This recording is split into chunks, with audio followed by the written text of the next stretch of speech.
When I first heard the name Hong Yen Chang, I'll admit I didn't know much about him. I didn't know that he was Columbia Law School's first Chinese graduate, or that he would later go on to become the first Chinese American to practice law in the United States, or that he faced formidable obstacles to pursuing a legal career because of his background. But as I learned more about him, as I know all of you will today,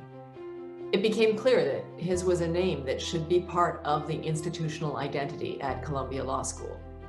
that his legacy could not only reinforce the integral importance of Chinese legal studies, but could also serve as a point of identification and inspiration for generations of Asian and Asian American students who have passed through our corridors. I'm truly delighted to be here and be able to moderate this incredibly distinguished panel. I want to echo Dean Lester's words of thanks to the many alumni who have made tonight possible, including Tim and Wei, who are on our panel tonight. The strength of the Chinese law program at Columbia is really a testament to so many people from Asia, from the US, from around the world who come to Columbia over the years and made our community what it is. In honoring Hong Yen Chang, we are also recognizing these contributions and the fact that our community has been strengthened beyond measure by the generations of Asian American students and scholars from Asia who have come to Columbia Law School. I also want to echo Jillian's words of support for the importance of fighting racism in all its forms, including the anti-Asian hate and violence we've seen across the country and here in New York City of late. And I think that is particularly important at this point in our lives, where the relationship between the United States and China is fraught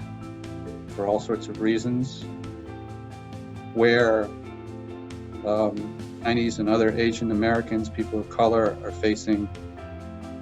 a resurgence or maybe a continuation of discrimination for many wrong reasons. I think the life of Hong Yen Chang,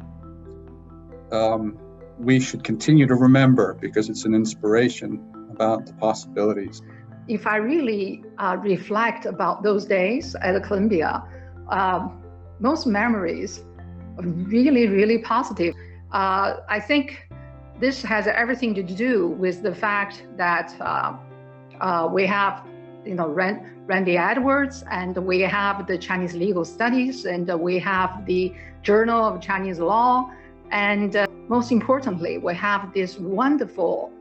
student bodies for this racial issue. We need to pull the society together. We need to really work together, speak up, and most importantly, educate the younger generation, educate people, because prejudice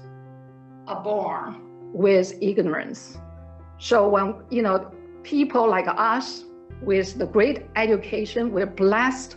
with this opportunity to study in the high institutions like Columbia, should do our part to really educate people and provide the right perspective and raise the conscience and raise the bar of the conscience.